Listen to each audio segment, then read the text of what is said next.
from 3 News Now and the Omaha World-Herald. This is Omaha Sunday Morning with Jennifer Griswold. This week on Omaha Sunday Morning, a groundbreaking ceremony with a special meaning.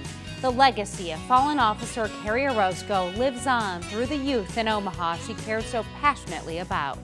The emotional event paying tribute to her and the mission behind the project. And from the Friday night lights of Texas football to Memorial Stadium, packed with close to 90,000 Husker fans. One of the Cornhuskers' top recruits is ready to suit up in the red and white, anxious to get on the field and help bring all the old glory of Nebraska football back to Lincoln. Women wearing headscarves in the sports world is relatively new. Noor Ahmed is one of the first collegiate golfers in NCAA history to compete wearing a hijab. Noor is walking her own path at UNL, choosing to wear the hijab despite the name-calling and glares. Omaha World-Herald visual journalist Sarah Hoffman on the woman standing proud for her faith and family. I played a lot of sports growing up. I was a gymnast and a soccer player, and I swam as well. And my dad played golf for fun. Wasn't a great player, but loved the sport. So his whole goal when we got introduced to sports was that one day we would play at the collegiate level and graduate without student loans by earning a scholarship. I grew up watching college football, so I knew the grandeur of Nebraska football and what it means to represent the N. And so I took a visit out here and I felt right at home when I got here. I love being the underdog. That's something that I like. I think it makes me better playing with a chip on my shoulder and playing like I have something to prove. And especially when I started wearing the hijab, I felt like, okay, now everyone knows.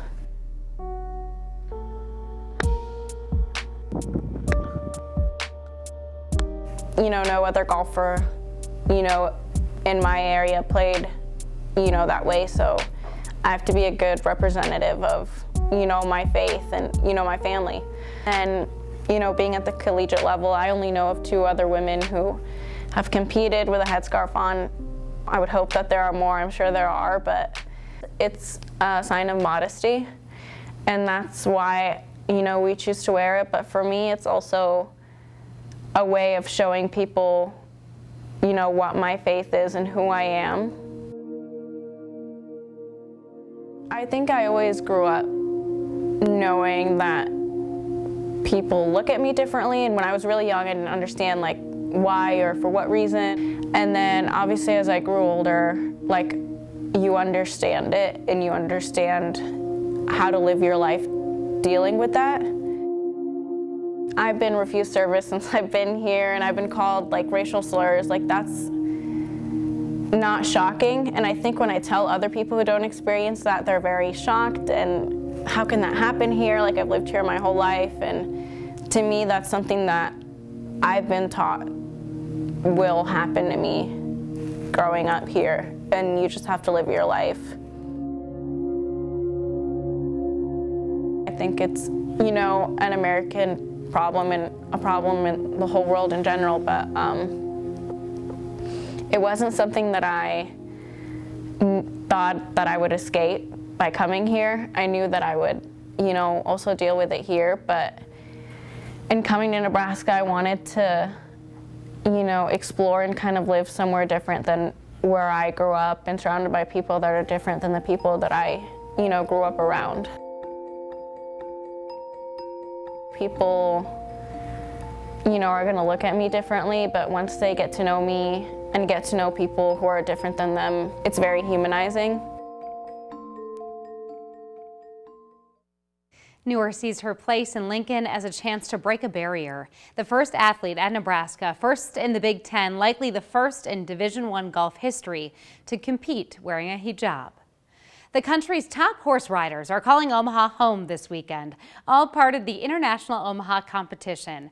The event brings hundreds of the top horses to the CenturyLink Center. Several events going on this weekend featuring national and local competitors. 3 Olympic medalists are on hand to teach young riders at the event. The competition runs through the day today. Things wrap up later this afternoon. Now, a touching story filled with so many different emotions. It will make you cry, yet bring a smile to your face. An 11-year-old cancer patient recently celebrated her birthday and received a huge surprise: hundreds of paper daisies. A gift fitting for her because her name is Daisy. As Lindsay Thies shows us, the moment was overwhelming for the little girl who has brought so much hope, love, and joy to others. Whoa on that. It's Monday morning at the Buffett Cancer Center. And while it's not a place you'd normally think of as bright or cheery, They're so cute. that's exactly the feeling in this lobby. It's all for 11-year-old Daisy Aguiano, who everyone here just knows as Daisy. She's awesome. Daisy's fighting Ewing sarcoma. It's a rare cancer that she beat once at age 9. Giving up is bad. You hear me? Giving up is bad. That attitude, that positivity has inspired many. Thanks for being my hero. Then late last year, They confirmed my worst nightmare. My cancer returned. I burst into tears again. Everybody wants to do something for people, but they don't know what to do. enter Ashley Brame, a relative stranger who was inspired with an idea of what to do. A cancer survivor herself, Brame met Daisy 2 years ago in passing, and she heard about Daisy's recent diagnosis. So she shared a blog post asking for paper daisies for a birthday surprise. Flowers came in from Florida to Pennsylvania, Iowa, and Nebraska, even as far as Alaska. Happy birthday to you. All for this moment, for this little girl with a huge spirit. Birthday, dear Daisy. A floral arrangement with hundreds of blossoms of love, plus personalized quilts, It says, Happy Birthday, Daisy. crafts and art supplies, letters, Hope you get to feeling better. and a birthday flower crown. Can I try it on? Yeah. Most of these were from people who have never met Daisy, some from others who have maybe met her once, Thank you. each sending a message for the girl who has motivated them. I met Daisy when I was in treatment here having a stem cell transplant. If you see a child doing this with a big smile on their face, you just figure, I can do it too. Just saying thank you so much. Flowers, a flower. And in true Daisy fashion, Here you go. Happy birthday. Thank you. the birthday festivities didn't stop there. Daisy wants to give you a daisy for her 11th birthday. Here you go. Thank you. Happy birthday. Thank you. The brave, bright patient paid it forward. Thank you.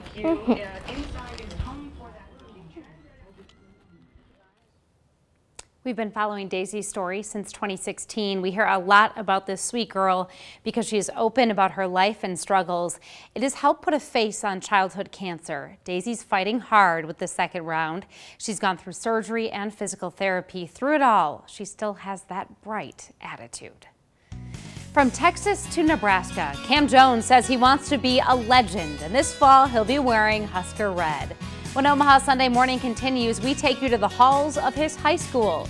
In his own words, his plans for himself, his team, and why the four-star recruit chose Nebraska when plenty of schools hope to sign him.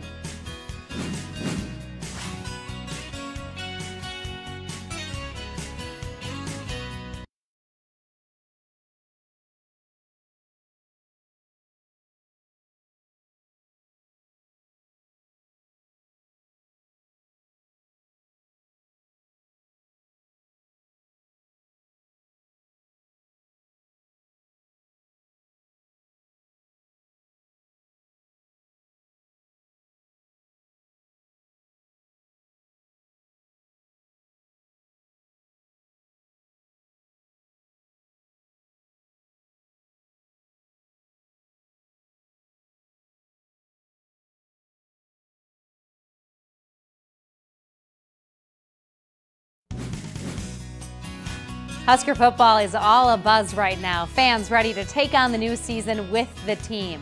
Right now, one of Nebraska's highest rated recruits from the 2018 class is gearing up for his big move to the Big Red. Omaha World-Herald visual journalist Brendan Sullivan on four-star safety Cam Jones and his drive and love for football. Nebraska fans take their college football, it's how we take our high school football out here. We bleed barbecue, country music, and football. So yeah, it's huge down here. It's a big thing.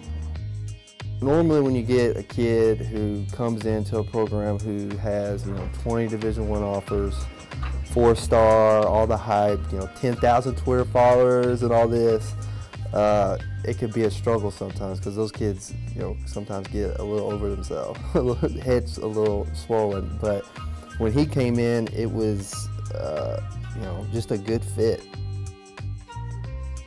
Cam Jones, Mansfield High School in Mansfield, Texas.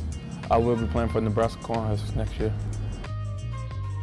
The natural ability that he has, once he gets to Nebraska and really gets into a weight room, the ceiling is just so high for him. So once I put that helmet on, I'm a totally different person, man. I got this attitude where I'm the baddest thing walking.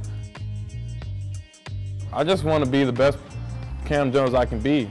And if that's a Nebraska legend, then I'll take it.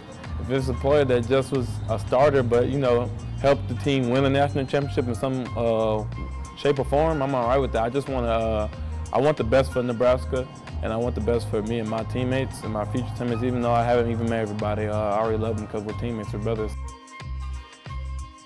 The stats speak for itself. You probably average 15 tackles a game, at least 1 or 2, ooh moments where you hear from the crowd, ooh, one of those type hits. And the scary thing about Cam is Cam don't know how good he could be, He hadn't even tapped into it yet, I don't think. So I think, we look back a couple years from now, I'm going to be excited to see where he's at and, what kind of name he's making for himself down there in Lincoln. When I walked into Memorial Stadium for the first time, I felt amazing. It was empty besides the recruits that was there, but I just looked up and just a vision came in my mind. The vision was it being the 90,000 plus people there and sold out game, and we're on the field hyped up before kickoff, our kickoff return, and they playing that "Can You Feel It?" I chose Nebraska because of the coaching staff. I really believe in the coaching staff and their abilities to change the program around. I'm a big fan of college football, and I know that once it was Nebraska. So I want to bring them back on top, and, help be a part of that journey to bringing us back on top. And just the fan base is amazing, man. They make it feel like we're all family. I just love being under the lights when it comes to football, because I feel like that's a place where I can be me without being judged and everything. And me under the helmet and me without the helmet are two different people. So I get to express the other side of me. I want to be a part of history. I want to be a legend in some shape or form, and I know we would do it. A lot of excitement for him. The Huskers have started spring practice, getting ready for the big spring game, and there's a lot of anticipation building for the new season. Tickets for the spring game sold out. The athletic department just released another 1,000 last week and will release them through a lottery system. The 2018 Red-White game is Saturday, April 21st. A North Omaha field where children play is getting a whole new look as it pays tribute to a fallen Omaha police officer. Top city officials, fellow officers, and relatives broke ground on a very special project earlier this week at Miller Park. In May 2015, Officer Carrie Orozco was shot and killed as she was trying to make an arrest. She spent much of her personal time volunteering with the PACE program. Many knew her as Coach. Part of her legacy is the growth of that program. That's why the field at Miller Park, named in her honor, is getting a makeover. Reporter Megan Stewart with the emotional event and the mission.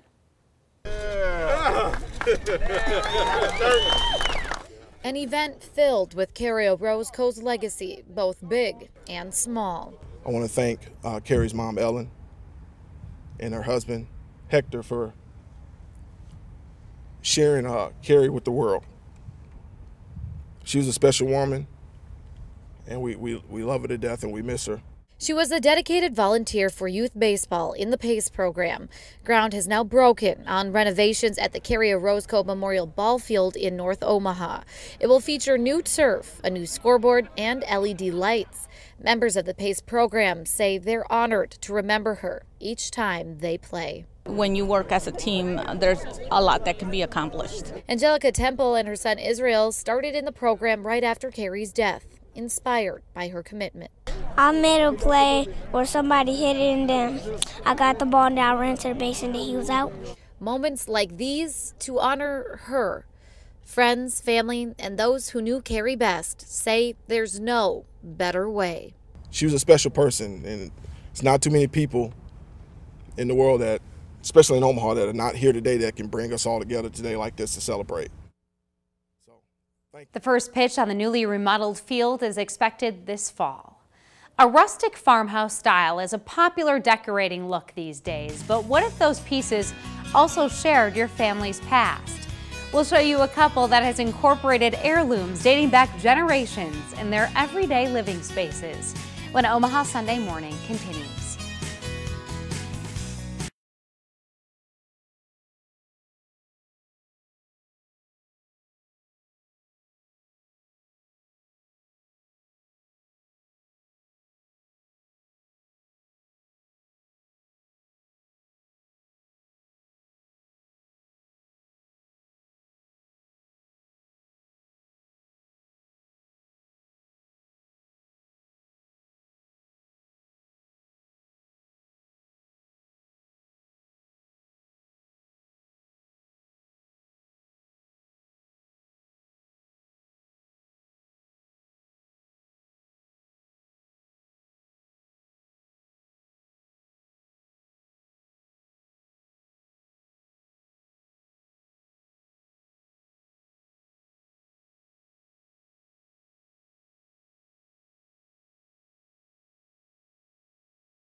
A door made from a chicken coop, part of an old farm tree, now a mantle and shelves filled with heirlooms.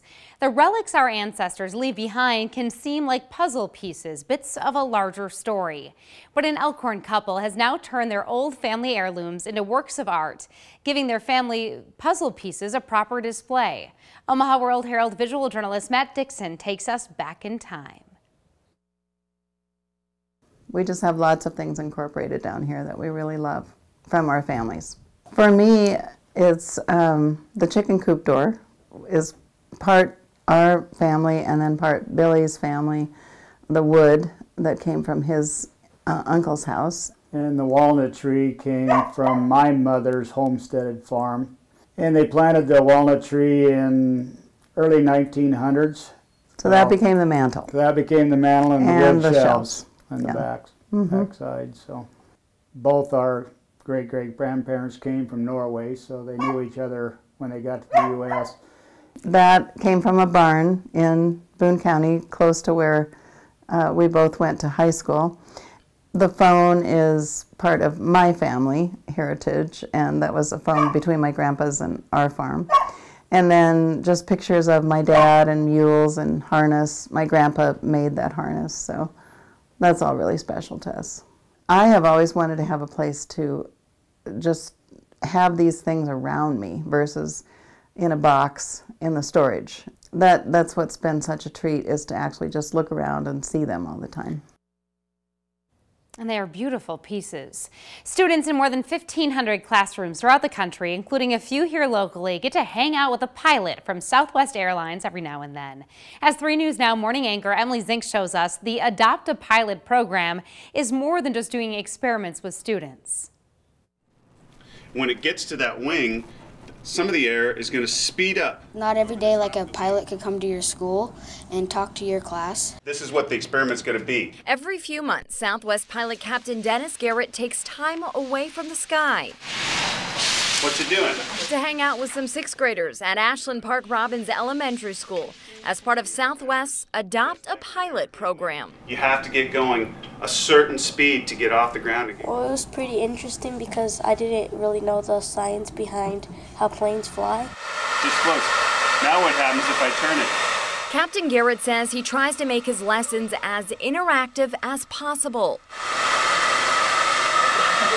That is pretty cool. What happened there? The pilot has quickly become a staple in the classroom. I like how he taught us how to track the miles. I like that because you always wonder how to like track miles on something, and this just like tells you how far the cities are. Not only has Garrett taught the students how to track his flights, he flew from Atlanta to Milwaukee.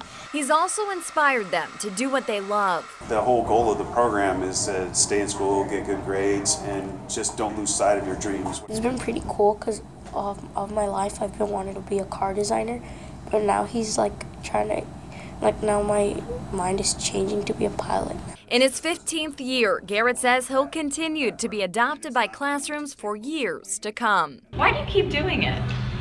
For that very reason, to inspire kids. Our In the Classroom series is part of our commitment to covering education in our communities. You can learn more about our In the Classroom series on our website, 3newsnow.com. Cover songs can be crowd favorites, but it creates some tricky business for bar owners. Ahead on Omaha Sunday Morning, editorial cartoonist Jeffrey Katurba is taking a look at music copyrights.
And finally, this Sunday, a look at what's happening this week in Omaha. On Tuesday, it's an American adventure at the Durham Museum. And on Friday, Bowl for Kids' Sake for Big Brothers Big Sisters of the Midlands at Maplewood Lanes. For more information on these events and others, take a look at the community calendar on omaha.com. You know what copyrights are, but music copyrights may not be something you think about when listening to your favorite bar bands. Omaha World-Herald editorial cartoonist Jeffrey Katurba has a warning: unless something is done, many could be sipping on a cold one in silence. I'm Jeff Katurba. I am the editorial cartoonist for the Omaha World-Herald. As a cartoonist, I've had my work lifted more times than I can count. If I had $1 for every time some blogger posted one of my cartoons without permission, well, I'd have a lot more guitars than friends. And I have a lot of friends, according to Facebook. I'm also a songwriter and musician, so I was especially interested when the Nebraska legislature began debate over a bill that would temper down those music licensing people who collect money from establishments that feature live music. Having played in bars over the years, I've heard from many bar owners about how difficult some of those music licensing people can be. But again, I'm also all about protecting copyrights. When a song is played on the radio, a log is kept which makes it easy to track which songs are played and therefore how to distribute royalties. And with modern jukeboxes, it's pretty easy to track those too. But when you have a live band, that's where it gets more challenging. I mean, how can anyone keep track of which cover songs are played? My band, Prairie Cats, plays almost all original music. In fact, it's one of my songs you hear each week during these videos. Does that mean I have to pay myself a royalty? So I got to thinking, what if musicians began playing in, I don't know, soundproof booths? Or simply thought about which cover song they wanted to play? Could that be a solution to this royalty issue? Yeah, probably not. I mean, who wants to sit around listening to the sounds of silence?